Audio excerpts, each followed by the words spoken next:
Yo, good afternoon guys. We are going home now. Today I work from 6 o'clock in the morning and I just finished now. It is around 2 o'clock, 2:15 when I log out. Yeah, I leave them busy. Yeah, they were very busy. They are preparing for a function tonight, and also there is a function this after during this time lunch. But like a small groups, there is 16, there is 18, and then there is a la carte. Yeah, they are busy in there, but you know, yeah, they can manage.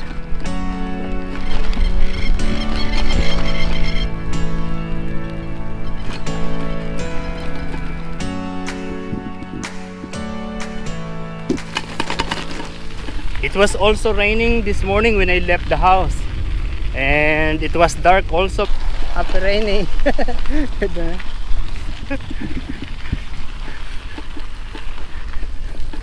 I don't know what to say, because I saw the two, you know, ladies there. I said happy raining. What is that? Yeah, there are still a lot of people walking around here, because you know there was no rain in the midday around the yeah, there was no rain in the midday, like from 11 or 10 o'clock. Yeah, the rain was during the time that I come to work, and now that I am going home.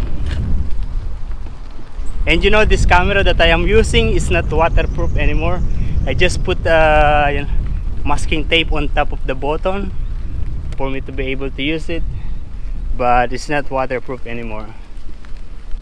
If the rain is heavy, for sure this is going to be broken.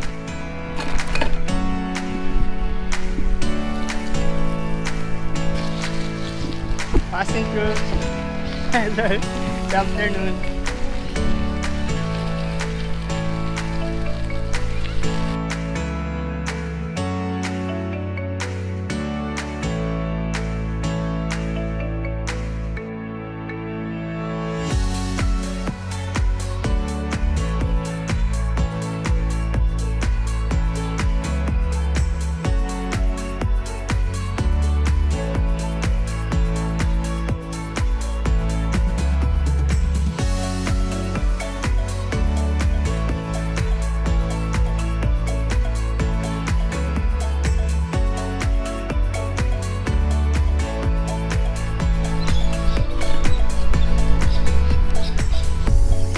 Whoa, red! Yo, good afternoon guys. Yeah, at the moment we have a reunion here, a small party. Yeah, I have Agnes, Kenneth, Anthony, and Angelo is there. Angelo! Yeah, Inigo and Drop is here also. Yeah, they brought me this. These are Filipino products like yeah, coffee. I don't know what is inside. Nanganak dito eh. Pinanganak dito eh. Pero ma-adapt mo na rin yung accent eh. Pagka 12 years old eh. Kasi si Divina, di ba?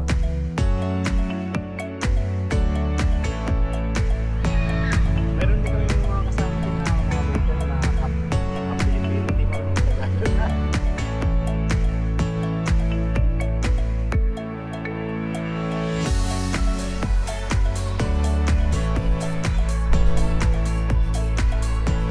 Anthony! Oh!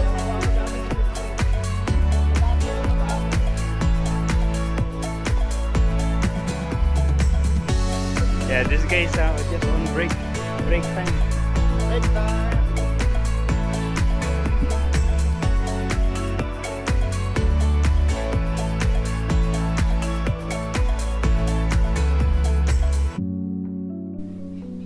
Yo, I have my bike there because I am with Inigo. We are going for a kayak.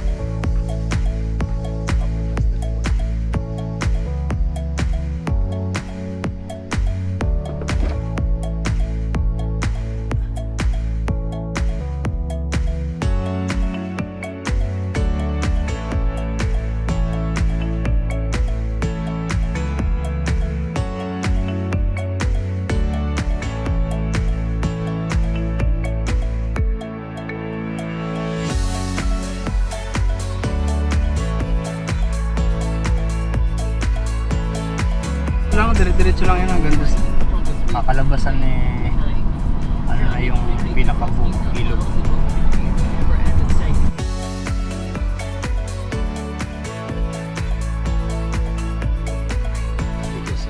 We are now here in the Tailors beach and we are going to do the kayak. You know, we have these two kayak. Yeah, I will show you first how it is, what it is in here. Yeah, look, it's beautiful here. As you can see, there are a lot of many small boat. Yeah, nice. This is connected to the one that I am showing you in Nelson Bay. Look at this. This is like a lake, a river. The name of the place is Tailors Beach. Yeah, I think the water here is always calm like this. Yeah. We come here because this is the safe one, you know. The safe one to do the kayak because, you know, it's not so big. Yeah, and Nico is now trying to take out the kayak. Okay, so yeah, we are coming from that side. We kayak all the way through there. Yeah, it's really nice. This was my first time to do that. Really good. Yeah, especially if you are just floating on there, really good.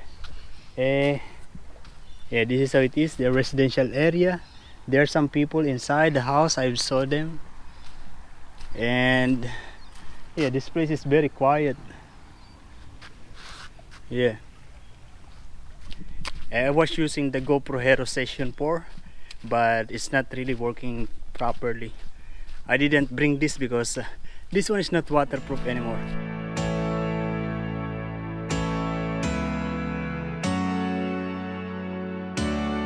This is my first GoPro here in Australia. Yeah, and it's really good, but what I don't like about this is that wide screen. The wide screen I don't really like.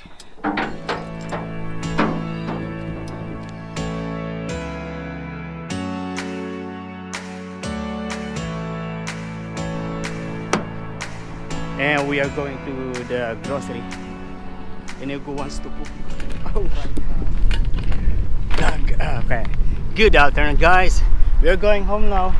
Nice weather today, which is a little windy, so not the best one. So yesterday I finished my duty at around 2 o'clock because I work at breakfast, and I sign out and I meet one family.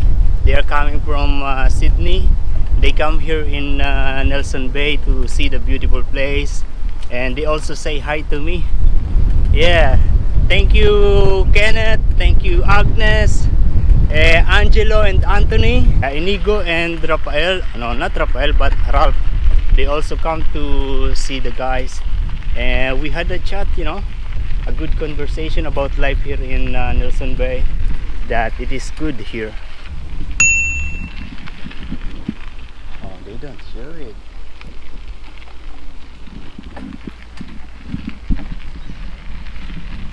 Passing through.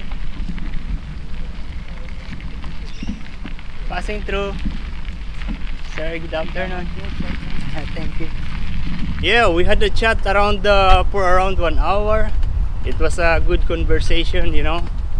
Yeah, I am happy for Mr. Kenneth because, you know, Mr. Kenneth was here since he was 12 years old, and he told me that he learned Tagalog here in Australia, you know, through Filipino friends, because he is Ilocano, if I'm not mistaken. So his language is different from my language in the Philippines.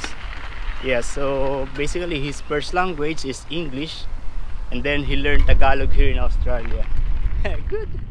And then at around 3 o'clock or 4 o'clock, me and Inigo, we went to kayak. Kayak was my very first time to do that. It was very good experience. I am going straight home because, you know, I am feeling really tired since yesterday. Okay, it is now 10 minutes to 4 o'clock. Today I extend 1.5 hour because Divina is coming at 6 o'clock at work and there's no one to replace me, so yeah, that's why I finished everything so that Divina will be, you know, he will just do the service. She will just do the service. This is what we eat yesterday, last night. What are they? Maybe Rafael. Oh, Rafael put it everything here. Okay, so I'm just going to choose which one to eat. Yeah, because you know last night, Inigo. Yeah, after when we finished the kayaking, Inigo also come here and cook some sinigang. Ah, yesterday because yeah, so I went to the house of Inigo and Chef Matt was there and Chef Matt gave me one fish. I don't know the name of the fish. And Inigo cooked it and made it like a sinigang. Maybe this the one? No, not this one. Yeah, he made it sinigang and yeah, that is what we had last night. Inigo, Rafael, Rap, me. Yeah, all of us we eat here. And I am actually not feeling good when I wake up this morning because I ate so much last night. Yeah, that's why I'm feeling really tired. Okay, I'm hungry. We'll see you later. Oh, wait, I will show you. You know, these things. These are coming from Mr. Kenneth. Oh, not this one because this is coming from the grocery. Yeah, this one. This is coming from Mr. Kenneth and the family. They also gave me these skyflakes. Also these Goldilocks Polvoron. Also this Copico candy. Yeah, nice. This Nescafe 3-in-1, this is very common in Southeast Asia. If you go to the Philippines, Thailand, Malaysia, yeah, we have this. But this one is coming from Malaysia. Yeah, but it's the same. Yeah, thank you again, Kenneth.